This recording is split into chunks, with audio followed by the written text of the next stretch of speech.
rumbo a lo desconocido. A principios del siglo XX el mundo ya era suficientemente viejo y conocido. Quedaba algo por descubrir, alguna tierra ignota que explorar. Nada, todo estaba cartografiado y detallado en los más variados tratados de geografía, pero el ser humano tenía un deseo implacable de superar los límites de lo conocido. El automóvil le brindaba un nuevo medio para salvar la barrera del espacio y el tiempo, y comenzaron a proliferar todo tipo de desafíos. ¿Quién será el primero en dar la vuelta al mundo en un vehículo a motor? ¿Quién en atravesar un continente? ¿Quién será capaz de cruzar desiertos y glaciares y llevar los avances técnicos de la nueva era donde nunca antes se había visto un ser humano? Con un coche cualquier empresa se volvía completamente factible. Con el mismo impulso que alentó a navegantes y exploradores en los siglos XV y XVI, los pioneros del automovilismo se lanzaron en pos de gestas que resultaban impensables solo unos pocos años antes, protagonizando las nuevas epopeyas del siglo XX. Como sucediera con las primeras competiciones automovilísticas, los periódicos se convirtieron en los grandes promotores de todo tipo de desafíos. Por lo general, el reto consistía en partir de cualquier lugar del mundo con destino a París, que en aquellos días era la capital mundial de la automoción. En 1907 el diario parisino Le Matin organizó una competición exótica, retando a recorrer la distancia entre Pekín y París en el menor tiempo posible. Quelqu'un acceptera T.I.L. d'ailleurs, CTT, de Pekín a París en voiture. ¿Habrá alguien dispuesto a ir, este verano, de Pekín a París en automóvil? Preguntaba Le Matin, en un tono desenfadado y hasta jocoso. Pero aquello no era una broma, quien se comprometiera a competir tendría que afrontar casi 15.000 kilómetros en todo tipo de terrenos y las más variadas condiciones, de los grandes desiertos de Mongolia interior a la implacable taiga siberiana, pasando por arenas ardientes, montañas heladas y bosques fangosos. Sorprendentemente, 5 equipos respondieron al desafío, nada menos, el Itala del príncipe Scipio Borghese, un Skyper realizado en Holanda y conducido por el aventurero y motociclista acrobático Charles Goddard, 2 de Dion, Bauton conducidos por Georges Cormier y Victor Collignon, respectivamente, y un triciclo con Auguste Pons a los mandos. Scipio Borghese, fumando, se apresta a iniciar la Pekín-París en 1907. Cada cual se organizó siguiendo su propio criterio. Borghese, acaudalado aristócrata y deportista, programó la aventura con detalle. Encargó al fabricante Itala que le prepara un coche similar al que se había empleado con éxito en la Targa Florio, la primera gran competición automovilística que se realizó en Italia. Se trataba de un coche de 3 plazas con motor de 4 cilindros de 7.433 centímetros cúbicos y 40 CV de potencia, que era capaz de alcanzar a plena carga los 100 km por hora. Borghese se hizo acompañar por un mecánico, Ettore Guicciardi, y por el periodista Luigi Barsini, que se encargaría de enviar las crónicas de su periplo al Corriere della Sera y al Daily Telegraph, con el fin de asegurarse una adecuada y oportuna publicidad.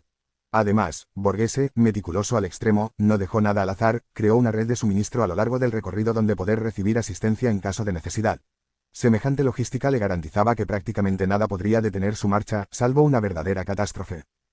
En las antípodas de Borghese se encontraba Goddard, un verdadero improvisador que no planificó absolutamente nada. Incluso tuvo que vender parte de los recambios adquiridos a crédito para poder costearse el viaje hasta Pekín, un traslado de varias semanas que se realizó en barco. Los demás contaban con un equipamiento y una preparación más o menos adecuados. Antes de partir los participantes firmaron una carta en la que se comprometían a viajar en caravana y a auxiliarse entre ellos en caso de necesidad, pero Borghese no estuvo presente en la reunión y no firmó el compromiso. El aristócrata italiano quería hacer la carrera a su aire, sin rendir cuentas con los demás. Le Matin daría cuenta de la aventura en sus páginas a través de la crónica directa de Cormier, que era periodista, y de su compañero Jean Duteillis, que seguiría la caravana para informar de su evolución. En aquellos días una aventura de esas características no requería la compleja logística de las pruebas actuales, pero era necesaria una mínima organización. Todo parecía en orden cuando se aproximó la fecha de salida, el 10 de junio, pero a la hora de la verdad las autoridades chinas, que habían dado el visto bueno a la competición, se negaron a proporcionar a los aventureros la documentación necesaria para atravesar Mongolia. Borghese y Goddard decidieron tomar la salida con documentación o sin ella, tal como estaba previsto. Poco les importaba provocar la ira del gobierno chino y crear un conflicto diplomático. Cuando los demás vieron que emprendían la marcha, ¿qué podían hacer? Así que, como una banda de forajidos, los 5 equipos pusieron rumbo norte, en busca de Mongolia. El príncipe Borghese abriéndose camino desde Pekín con tracción humana. Atravesar las cordilleras del norte de China fue todo un desafío. Los pasos eran estrechos. En ocasiones los vehículos se veían atrapados en angostos corredores y barrancos. Borghese recurrió con frecuencia a porteadores locales que les ayudaron a salir del atolladero remolcando el Itala. Pero lo peor estaba por llegar. En el desierto del Gobi los aventureros lo pasaron mal, en especial Pons, que acompañado de su navegante pasó 1000 penalidades con su triciclo. Se quedaron sin combustible, solos y desamparados en medio de la nada, y no tardó en escasearles el agua. Las tribus nómadas los salvaron de una muerte segura, y su pequeño triciclo quedó abandonado en el camino, engullido por las arenas del desierto. La aparición de ese grupo de occidentales y sus extrañas máquinas resultó impactante para los mongoles, poco acostumbrados a ese tipo de civilización y mucho menos a sus rugientes artefactos. Barsini telegrafiaba siempre que tenía oportunidad para enviar su crónica y dar cuenta de su situación. En la pequeña aldea de Hong Kong se encontró con un puesto telegráfico y envió su crónica. Se dio cuenta de que su telegrama fue registrado como N. o 1 e inicialmente pensó que se trataba del primer telegrama enviado en ese día desde el puesto. Pero su verdadero significado era que se trataba del primer telegrama enviado desde la estación de Hong Kong que se había puesto en marcha 6 años antes. Estaba en un lugar tan aislado del mundo que nadie en 6 años se había comunicado con él. Borghese estaba convencido de que en Siberia conseguiría despegarse de los otros 3 competidores. Se ayudaba de un mapa militar que detallaba el trazado de una ruta a través de la taiga, pero lo que el príncipe desconocía era que esta había sido abandonada 4 años atrás, después de la construcción del ferrocarril transiberiano, y ya en desuso, la naturaleza había terminado por recuperar el terreno que un día la mano del hombre le arrebató. El recorrido se convirtió en un nido de trampas, en las que el Itala caía una y otra vez. En una ocasión se precipitó por el hueco abierto en un precario puente de madera, pero nadie salió herido y el automóvil pudo ser recuperado y reparado en poco tiempo. A veces, cuando encontraban unas vías de tren, instalaban un dispositivo para acoplar el coche a las vías y avanzar cuando el terreno lo permitía. Poco a poco Borghese y su equipo tomaron varios días de ventaja al resto de la caravana. El 20 de julio franquearon el hito que separaba Asia de Europa, y una semana después alcanzaban Moscú, donde les indicaron que aventajaban en 17 jornadas a sus perseguidores. Desde allí pusieron rumbo a San Petersburgo, Vilnius, Varsovia y Berlín. Ese fue su itinerario antes de alcanzar París el 10 de agosto, tras 61 días de viaje, 44 de marcha efectiva. Miles de curiosos salieron a las calles de París a recibirlos como si fueran héroes.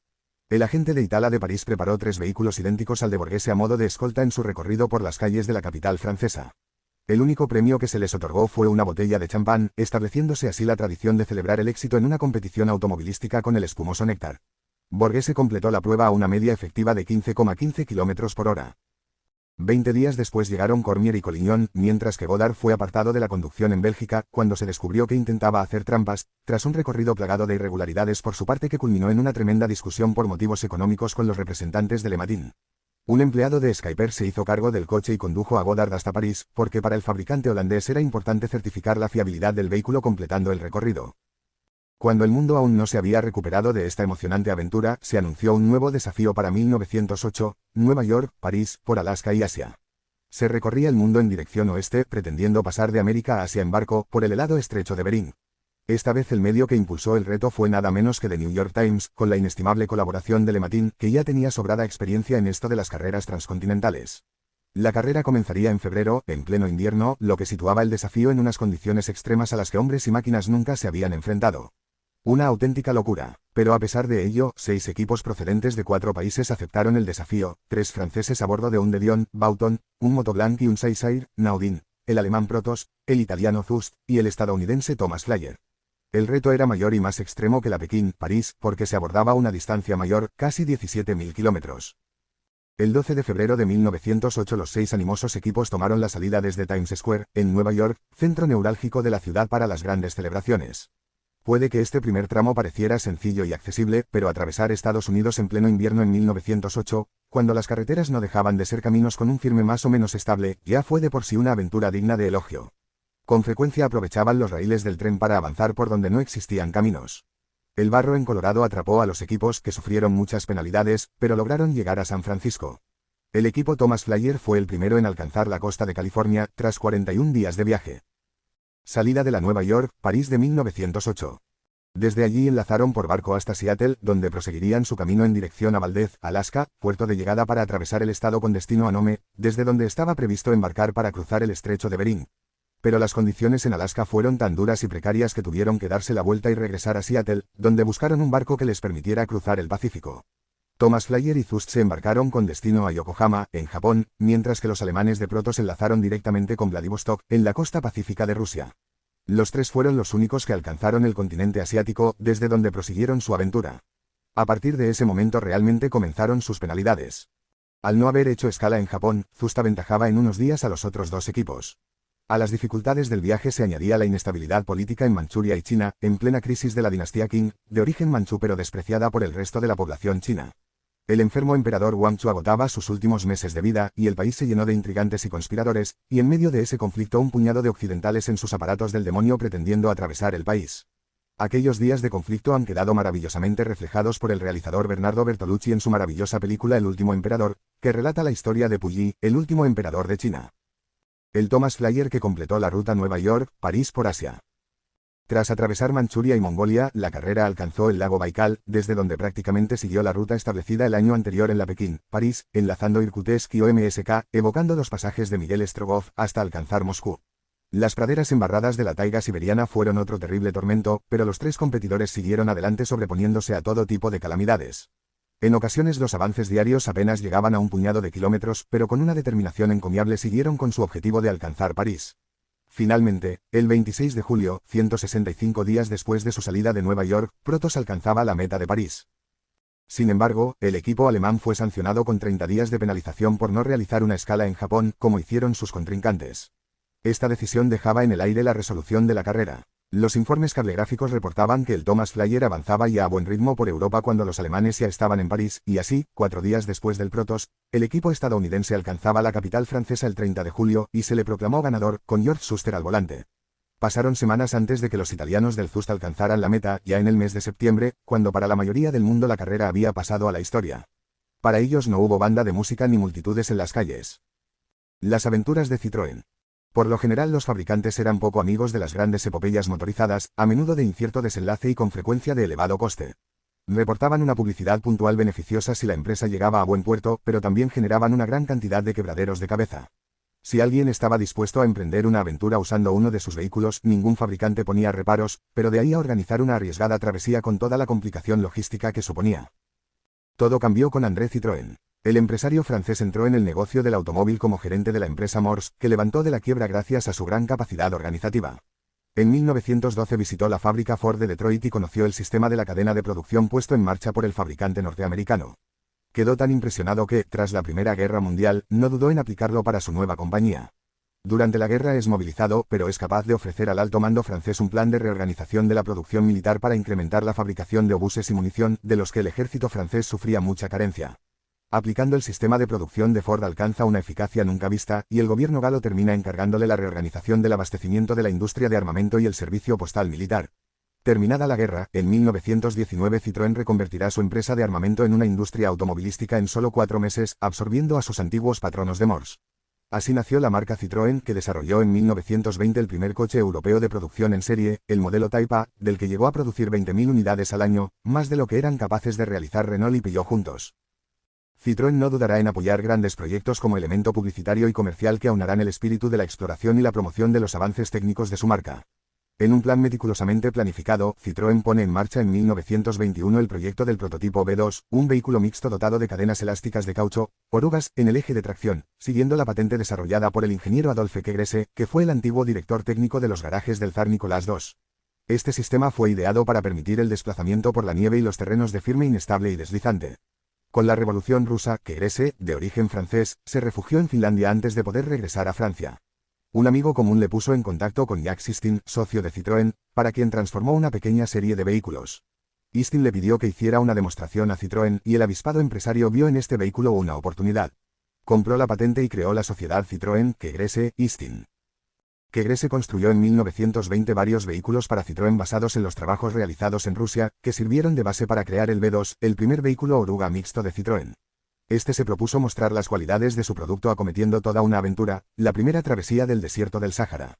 André Citroën encargó a su mano derecha, Georges-Marie Ardete, que era el director general de la empresa, encabezar la expedición, en compañía de Louis-Audouin du Breuil. Recorrieron 3.500 kilómetros de desierto entre Toubou, Argelia, y Tombuctú, Mali, siguiendo la ruta clásica de las caravanas. Tomaron parte 5 vehículos B2, y partieron en diciembre de 1922, tardando 20 días en alcanzar su destino. Una vez en Tombuctú dieron media vuelta y regresaron al punto de partida, culminando en enero de 1923 su aventura, con un éxito absoluto. El buen funcionamiento de los vehículos Citroën invita a probar fortuna a nuevos entusiastas. En noviembre de 1923 se realiza la primera expedición Gradis con el apoyo del ejército galo gracias al interés de los hijos del general Estienne, que moviliza a varios ministerios para que la puedan llevar a cabo. Gaston Gradis, que había fundado la compañía General Trans-Saharain, colabora y patrocina la expedición, viajará con varios Citroën B2 y un avión Newport de alas plegables en un remolque. En solo 8 días viajarán de Fidi, en el extremo oriental de Marruecos, a Adrar, Argelia, empleando solo 3 días en atravesar el Tanesruf, el temido desierto al sur del Sáhara. Un elegante Rolls-Royce Silver Gold adaptado para la nieve con las cadenas que grese. No era gratuito ese enorme interés de Citroën por la exploración. Su extraordinaria capacidad organizativa le permitió concebir un sistema de comunicaciones para el África colonial francesa basado en este tipo de vehículos, permitiendo incluso abrir una ruta eficaz con el Índico, donde se encontraba Madagascar, otra de las colonias francesas en el continente africano, aislada del resto de sus territorios. Citroën funda la compañía Generale Transafricaine y posteriormente la compañía Transafricaine Citroën, empresas dedicadas a organizar y planificar la ruta, el desplazamiento y el alojamiento de viajeros y mercancías, porque Citroën se planteaba también un uso turístico para el viaje, siempre que hubiera viajeros que pudieran pagar los 40.000 francos que costaba la aventura. El avispado empresario siempre pensaba a lo grande. Así, a lo largo de 1922 se preparó concienzudamente la organización del viaje, que partirá desde el acuartelamiento de la Legión extranjera francesa en Colomb, Béchar, Argelia, con destino a Tombuctú. Los viajeros se alojarán en cómodos hoteles y disfrutarán de comidas especialmente preparadas para la ocasión. La salida está prevista para el 6 de enero de 1924 y Citroën, que va a participar en la travesía, ha invitado a las más altas autoridades para que lo acompañen, el general Petain, el rey belga Alberto I, el gobernador de Argelia y sus respectivas esposas. Durante 18 meses se trabajará en los preparativos. Sin embargo, el 2 de enero de 1924, de forma sorprendente, Citroën anuncia la cancelación de la expedición. Las autoridades militares le advierten de revueltas en el sur de Marruecos y no garantizan su seguridad. El gobierno francés retirará su autorización para entrar en el país. Decepcionado, Citroën liquida sus compañías y cancela los proyectos de los vehículos semioruga. Semanas después descubre que ha sido todo un engaño, que no hay revueltas ni peligro, y que detrás de este complot está, probablemente, su rival, Renault, que anuncia la puesta en marcha para noviembre de ese año la segunda expedición Gradis, que partirá igualmente de Colomb, Béchar, Argelia como tenía previsto Citroën, pero en este caso equipando vehículos Renault 2x6 con ruedas en lugar de orugas, cruzando el extremo sur del África ecuatorial francesa, con destino a Gao, en Sudán. Lejos de achicarse, Citroën siguió adelante con su proyecto, haciéndolo más grande y ambicioso. La expedición pasó a denominarse Croisière Noir Crucero Negro y se transformó en mucho más que una expedición de viajeros adinerados, pasando a convertirse en un proyecto científico en el que tomaron parte todo tipo de especialistas, zoólogos, etnólogos, geógrafos, cartógrafos, etc. Fue una expedición científica en toda regla, y su evolución fue filmada y fotografiada con la idea de convertirlo en un acontecimiento sociocultural. Participaron 17 personas repartidas en 8 vehículos, de nuevo con JRDT y Audouin Dubreuil al frente. Dividieron la expedición en 2 grupos y a cada vehículo le dieron un nombre, asignándole una tarea específica a cada uno. La preparación es tan concienzuda que están listos para partir un mes antes que la expedición Gradis y el 28 de octubre salen desde Colomb, Béchar, como tenían previsto originariamente, llegando a emplear buena parte del recorrido que iban a realizar los Renault. No es casual, así Citroën les marca el camino, quitándole trascendencia a buena parte del recorrido de Renault, que se realizará siguiendo las huellas de las orugas. Uno de los vehículos Citroën empleados en sus legendarias expediciones. Croisière Noir atravesó el Sáhara sin dificultades y el 19 de noviembre alcanzó Níger. Camelleros y jinetes acuden a su encuentro, sorprendidos por las noticias que llegaban de las máquinas que cruzaban las ardientes arenas con la intención de atravesar todo el continente. Fuera del desierto, Mali es impenetrable, abundan las selvas espesas donde avanzar resulta penoso, pero aún así, en Navidad alcanzan Fort Lamy, en el extremo oriental del lago Chad. A partir de ese momento se inicia el tramo más ingrato de la expedición, que al cabo de 5 meses de su inicio y 9.000 kilómetros alcanza Kampala, en Uganda. Desde allí se dividirán en 4 grupos de 2 vehículos que tomarán diferentes rutas con destino a Madagascar, por Mombasa, Dar es Salaam, Mozambique y la República Sudafricana, reuniéndose todos ellos en Madagascar el 26 de junio de 1925, tras haber cubierto en total 28.000 kilómetros de recorrido. Las informaciones que se recibían en Europa sobre los avances de la expedición constituyeron una formidable publicidad para Citroën. El éxito del Croisière Noir no queda como un mero recuerdo con el que adornar las vitrinas de la fábrica o colgar vistosas fotografías en despachos y salones. Citroën está convencido de las virtudes de este tipo de iniciativas por el progreso técnico y también sociopolítico que podía ofrecer, alentado por un impulso humanístico que, no podemos negarlo, tenía igualmente cierto carácter colonizador. Años después encarga a JRDT y Audouin Dubreuil que proyecten una nueva expedición en busca de nuevos territorios y estos le presentan un proyecto aún más complejo y desconocido, Croisière Crucero Amarillo, una expedición por Asia Central, desde Beirut hasta Pekín, siguiendo la antigua ruta de la seda y atravesando el temido desierto del Gobi. Nada menos que 13.000 kilómetros de aventura que además era vista con desconfianza por las autoridades chinas que la consideraron una misión militar encubierta. No era el único problema que se podían encontrar. Entrarían en zonas conflictivas como Afganistán, en plena revuelta, y la siempre complicada Cachemira, y alcanzarían territorios soviéticos, en un momento en el que las relaciones entre Moscú y París pasaban por momentos delicados.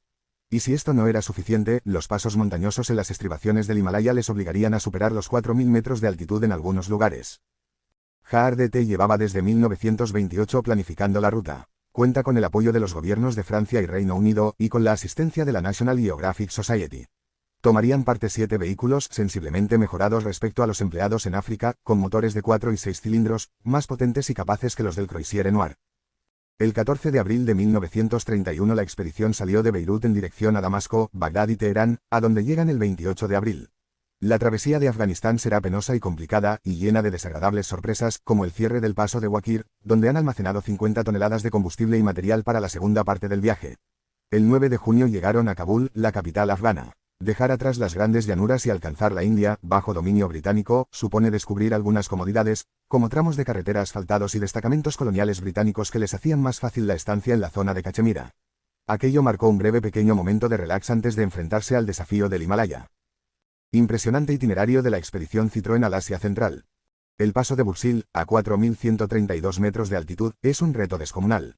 Los vehículos fueron diseñados con la posibilidad de poder ser desmontados y acarreados en mula, y eso hacen, desarman las máquinas y cargan las 10 toneladas de material y los 23 expedicionarios en una recua de mulas, pero es tanto el peso que tiene que dividirse en 3 grupos, y cada uno necesitará 8 días para completar el ascenso y el descenso. Teniendo en cuenta el tiempo que empleaban los arrieros en regresar con las mulas al punto de salida, se estimó que el grupo necesitaría 45 días para completar la travesía del paso. Finalmente, el 4 de agosto alcanzaron la ciudad de Gilgit, que se había marcado como punto de encuentro.